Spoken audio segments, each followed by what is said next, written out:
On commence un nouveau Zman, après Pessah, Sfirat HaOmer. On doit construire un programme.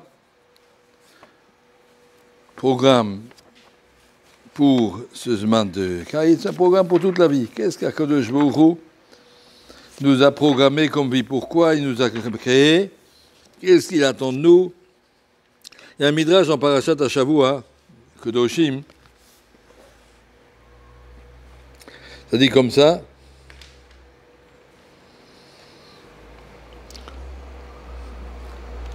Rabbi Yehuda Rabbi Simon Patach Achrei Hashem Elokechem Teilechu. Kadosh Baruch Hu nous demande de suivre son exemple. Chiyevshar le Bassar Madame la Kadosh Baruch Hu, on ne peut pas suivre l'exemple de Kadosh Baruch Hu. C'est Neymar et Shochla. Kadosh Baruch Hu, c'est beaucoup trop pour nous, c'est trop haut, très élevé que ça. Au beau titre Bakoun.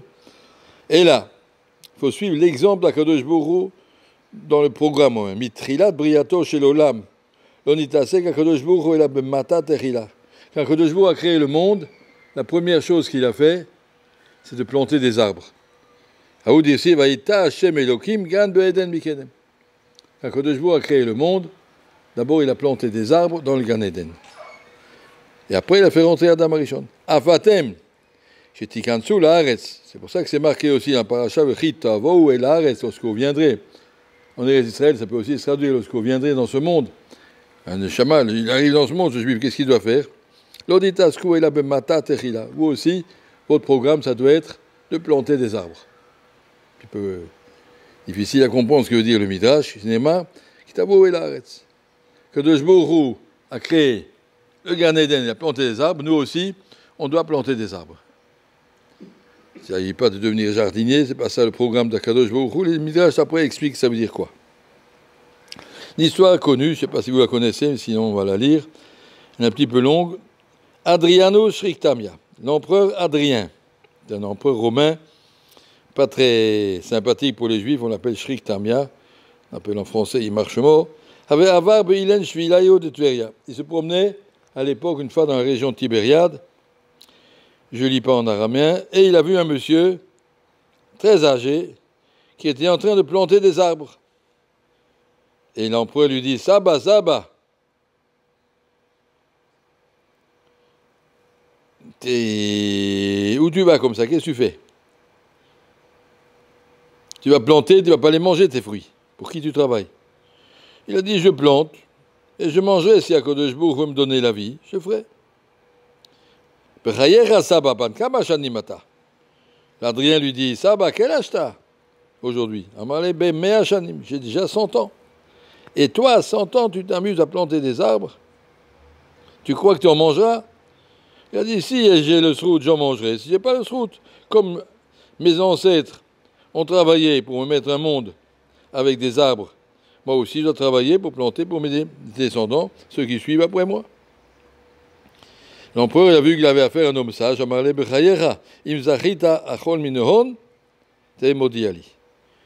lui a dit, si Bémet, tu auras le srout de manger de ses fruits, eh bien fais-moi savoir.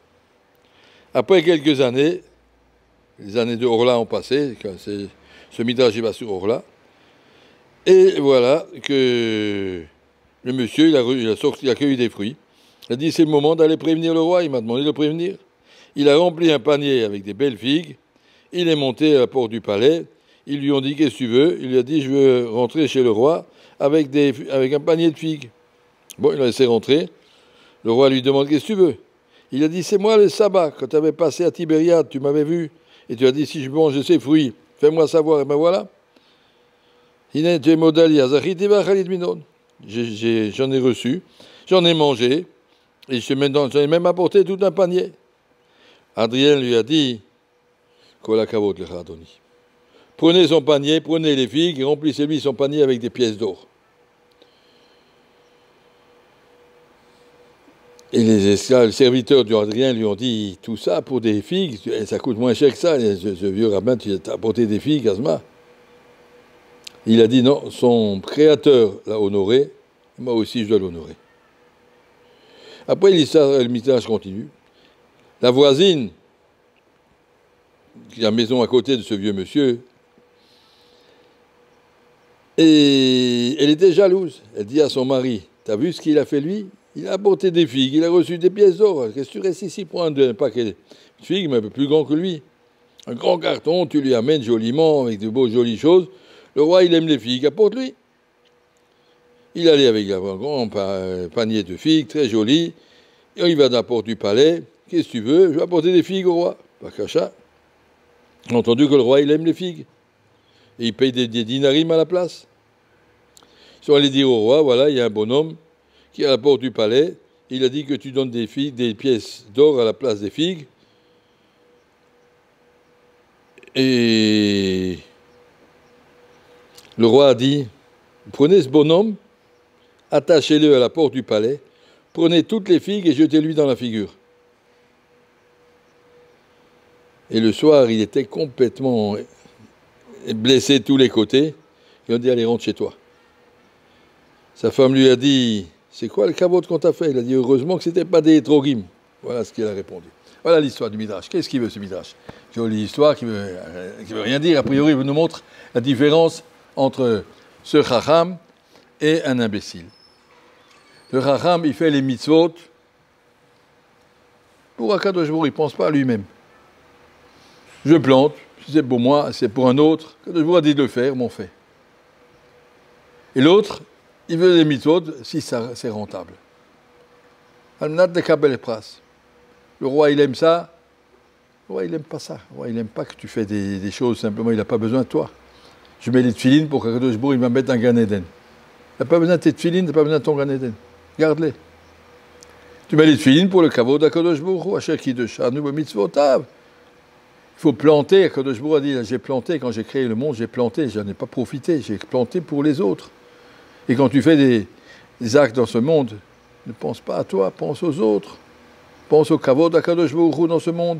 Pense au Am Israël, occupe-toi des autres, occupe-toi de Dieu, ne pense pas à toi. Si tu fais les choses pour toi, tu ne mérites pas de Sachar, tu ne mérites pas de Gan Eden, tu veux de croire. Il faut savoir s'élever et pas être égoïste dans Avodat Hashem, je ne fais pas ça pour moi. Être capable de dire mon programme, c'est comme Akadosh Baruch Hu. Akadosh Baruch Hu, il plante. La différence entre planter et semer, quand tu sèmes, ça pousse tout de suite. Tu sèmes des carottes, tu as des carottes, tu les manges. Alors un arbre, il faut travailler longtemps, jusqu'à ça ramène des fruits. Ça dure longtemps, à long terme. Et ça, c'est ce qu'Akadosh Baruch Hu attend de nous. Ce qu'on nous demande, c'est de ne pas vivre pour l'immédiat, pour le Sachar, pour voilà, je fais ça parce que Akadosh Baruch Hu va nous payer. Même s'il n'y a pas de Sachar. On dit que le Gaon de Vilna, une fois, il n'y avait pas de hétrogim dans toute la région. Il y avait, je ne sais pas ce qu'il y avait eu, des guerres et des trucs. Les hétrogim ne sont pas arrivés jusqu'à Vilna. Il y avait un seul monsieur qui était arrivé à se débrouiller un hétrog. On lui a dit, alors donne ton hétrog au Gaon de Vilna, si déjà. Alors il a dit, ben, c'est mon hétrog, je ne vais pas le donner. Il a dit, non, mais Gaon de Vilna, il fera la mitzvah mieux que toi. Et il a dit, c'est quoi? Il a dit au Gaon de Vilna, je suis prêt à vous donner le hétrog, à condition que la mitzvah, elle soit pour moi. Le trou de la mitzvah, c'est pour moi, les hétrog, si je te donne, mais si c'est la mitzvah, elle me compte pour moi. Gaon de Vilna a dit, d'accord. Il a dit, Gaon de Vilna était simcha plus que toutes les autres années. Pour une fois, je peux faire une mitzvah sans penser au Sachar. J'aurai aucun Sachar pour ça, c'est le monsieur qui l'aura. Mais moi, j'aurais pu montrer à Kadosh Baruch Hu que je fais les mitzvot parce que je l'aime. À Kadosh Baruch Hu dit c'est important, faites le loulav, faites les trocs, faites-le. Ben j'ai fait.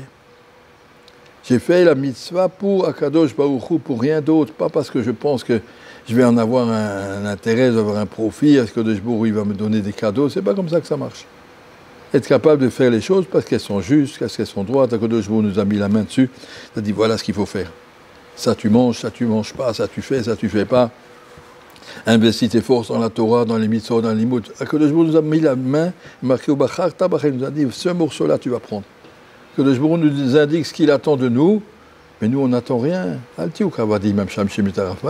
Pas essayer de penser qu'on fait une affaire. On n'est pas ici pour investir dans une affaire, on est ici pour faire le kavod d'Akadosh Baruch Hu. La première phrase du Shema, Shema Yisrael Hashem Elokeinu. La deuxième phrase, Baruch Shem Kol Baruch Hu. Si Akadosh Baruch Hu Bemet Elokeinu Melech HaOlam, alors nous on doit répondre Baruch Shem Kol Baruch Hu. Que soit grandi le kavod Hashem. On est là pour le kavod d'Akadosh Baruch Hu et on n'est pas là pour nous-mêmes. Et Bezrat Hashem, qu'on arrive à grandir et à comprendre un petit peu, c'est difficile. Mais en tout cas, voilà ce qui a marqué dans le Midrash ici, Kadosh Baruch Hu a planté des arbres, nous aussi on doit planter, on ne doit pas se planter, on ne doit pas comprendre la vie à l'endroit, pas chercher son intérêt, mais chercher le kavod de Kadosh Baruch Hu. Ça c'est un programme de vie, Bezrat Hashem.